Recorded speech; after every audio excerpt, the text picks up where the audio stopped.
The last part of the rates unit is we're going to be comparing rates. So this is super applicable to life. This is where you're going to see it the most probably. So the best example would be thinking about the idea of the best buy. Okay, not best by the store, but what's the cheapest thing in the supermarket.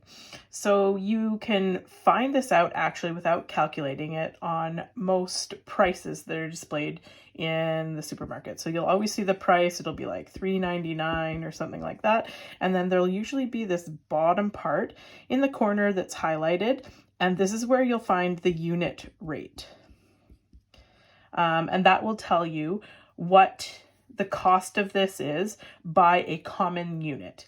Now, we've learned that unit rates are comparing one quantity to the quantity of one. In the supermarket, it's important to know that lots of times it doesn't actually tell you one because it's based on weight. So a lot of times it tells you by 100 grams. So I just want you guys to note that because that's where you'll actually see it in real life, okay? So let's look at some Best Buy examples. All right, so let's think about milk. So you know that you can buy milk in 250 milliliters. You can buy it in 500 milliliters. You can buy it in 1 liter and 2 liter. You can also buy it in 4 liter, but we'll just look at these. Let's say this is $1.49, $1.69, $2.79, and $3.99. Now, what you can do when you're shopping is you can actually compare to see which is the best price. So the first thing that you need to do is you need to convert them all so that they're all the same unit. Okay, so in this case, we would want to go to milliliters. So 1 liter is 1,000 milliliters. So that would be 1,000 milliliters. And this would be 2,000 milliliters, because if 1 liter is 1,000, 2 would be 2,000. So I think the easiest way in this case is just to compare it to the price of this one. So rather than looking at the unit rate where we have to do division for all of them, we can divide it so that we get it to 250. So 250 milliliters, if we buy it like that, is $1.49. So in this case, 500 milliliters, how do we go from 500 to 250? Well, we just have to divide by 2, which means that we could divide this price by 2, and then that would give us, so if we look in the calculator, we have $1.69 divided by 2. We have that it's 85 cents for 250 milliliters. So this would be a better buy because you're getting every 250 milliliters for 85 cents. Well, what about 1 liter? So that means we have to go from 1,000 to 250. So if I were to divide 1,000 by 4, I would get 250. So that means I would divide this by 4. So I'd do $2.79 divided by 4. And I would get about 70 cents. So that means the 1 liter is even cheaper. For every 250 milliliters, costs 70 cents. So let's see the 2,000. So now we have to go from 2,000 all the way to 250. That means I'd have to divide by 8 because 2,000 divided by 8 is 250. So I'd take my $3.99 divided by 8. And so my cost then would be about 50 cents for every 250 milliliters. So my best buy, the cheapest, would be to buy 2 liters. Now, if you think about where am I going to see this in real life? Am I really going to sit in the dairy aisle and calculate this or look at all the prices? Maybe not. But where you're going to see this idea a lot, it just means buying bigger quantities. So where's somewhere that you will buy bigger quantities, so it means that it's cheaper, is Costco. So Costco uses the idea of unit rates to give you better deals. But the thing is, you have to buy in bulk. So the best buy in real life is not necessarily going to be a bigger quantity. You also have to think about how you're going to use it. For example, when I go to Costco, I'm buying food for just me and my husband, just 2 people. So it doesn't always make sense to buy 8 steaks, for example. Even though it's cheaper to buy that, when you think of buying 8 total steaks, it doesn't make sense for us to buy that, store it, keep it, all those things. So we would just buy it just 2 at a time, okay? So that's a real life example. Let's look at another one where we will compare the unit rate.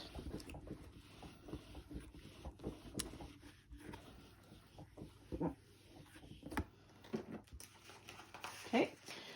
All right, so let's think about the idea of toilet paper rolls. So that's a big, important thing in the land of COVID-19. Okay, so 2 rolls, in this case, would be 99 cents. For some of you, that may be really important. Most people probably won't buy 2 rolls. They'll want to buy the cheapest, but we'll see where we are. 6 rolls would be $3.99. And 12 rolls, so a dozen rolls, will be $4.99. Okay, so those are our prices. So we can do one of 2 things to compare this. The first way is just to look at the unit rate itself. So that means we're comparing the price per 1 roll. So that means that you take the price and you divide it by the number of rolls. So I would take 99 cents divided by 2. So that's going to give me, and I'm just going to use an approximate value, about 50 cents, okay? So 1 roll is 50 cents. In this case, I do the same thing. I take the cost divided by the number of rolls to find my unit rate. So I'd take my cost for 6 rolls, I'd divide it by 6 to find the amount of rolls per cost. Okay, so I'm just going to do this by a big number because that's basically the cost. So $4 divided by 6. So you can see that that will be about 67 cents a roll. And then 12 rolls is $4.99. So I'm going to do 5 divided by 12. Okay, so that's like $4.99 divided by 12. And you'll see that that's about 42 cents. So which is the best buy? What's the cheapest per roll? Okay, so this is 50 cents per 1 roll for 1 roll for 1 roll. So what's the lowest number? You'll see that it's cheapest to buy 12 rolls for $4.99. Okay, so that's option 1. Our second option would be to kind of do what we did the last time, and that's just to use multiplication instead. So if 2 rolls cost 99 cents, how can I compare it to 12? That means I'd have to go 2 times 6. So whatever I do to one, I must do to the other. So 99 cents times 6 is approximately $1 times 6. So that would be $6 for 12 rolls. Okay, so we can already see this is more expensive. Let's think about this, 6 rolls. So in order for me to get to 12 rolls, I do 6 times 2. Whatever I do to one, I must do to the other. So that would be like 4 times 2, be $8. So you can see again, this compares them in a different way, but it still gives us the same answer. And that is the fact that the best buy is 12 rolls. So there's different ways that you can do this. So we'll try a couple more examples, really focusing in on unit rate. Okay, so doing that division to compare, because that's how you're going to see it in real life. Okay, so we're not always going to try and find the lowest rate. Sometimes we need to find the greatest rate. So let's see, we have $24 in 3 hours, or 36 in 4. Okay, so which one is greater? So let's find the unit rate. So let's see, we do 24 divided by 3. That gets the unit. I want to know how many are in 1 hour. Okay, so again, we take our cost and divide it by the time. So that would give me $8 per hour. Remember, that means division, it means per, that's what we're doing, okay? In this case, to find the unit rate, we do the same thing. Take the cost, 36, divided by the time, and you would find that it's $9 per hour. Okay, so instead of looking for the lowest rate, think about this being like a salary, money that you're making. You would want the greatest rate. You want to know what is the most per hour. So instead of this being what we're looking for, we're actually looking for 9 because that's the greatest per hour. So it depends really what you're looking for. Okay, so let's look at another example. Okay, where we're going to compare unit rates. Okay, so let's go back to a better buy again, just so that we can really figure this out. So 5 grapefruits for $1.99 or 8 for $2.99. Which is the better buy? We want it to be cheaper. So again, we want to find cost per one item. So that means we're going to do $1.99 divided by the quantity, okay? So it's always cost divided by quantity. So unit rate, when we're dealing with money, will always be cost divided by quantity. So this is a great way for you to remember. So $1.99 divided by 5. Let's get out the calculator. $1.99 divided by 5. And we have, it's about 40 cents per grapefruit. In this case, be $2.99 divided by 8. Let's try that. $2.99 divided by 8. And I'm going to get about 37 cents. So what is the best buy? 8 for $2.99. Okay, we'll try one more just to be sure.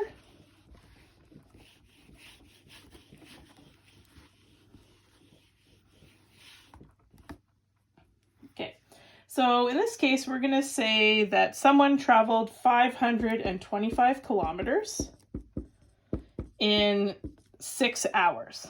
So what would be the speed that they are going?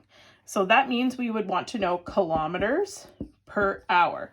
So in this case, we take the amount travel, so the travel divided by the hour. So that would give us our unit rate for speed, okay? So I'd take 525, I would divide it by 6, and that would give me my unit rate. So 525 divided by 6, and then this person would be going 87.5 kilometers per hour. Remember, as I've already said, we're always going to write units because different unit rates will mean different things. Okay, so again, this is just another way to use unit rates. Now, I can extend this question. So if they went 525 kilometers in 6 hours, and I know that we're moving at 87.5 kilometers per hour, how far would I go in 8 hours? So in that case, you can use your unit rate to get a greater number. So I'd take 87.5 kilometers per hour. That's 1 hour. And I want to know how many in 8 hours. So I'd simply multiply that by 8 to find my answer. So I'd go times 8. And I would see that I would have traveled 700 kilometers an hour.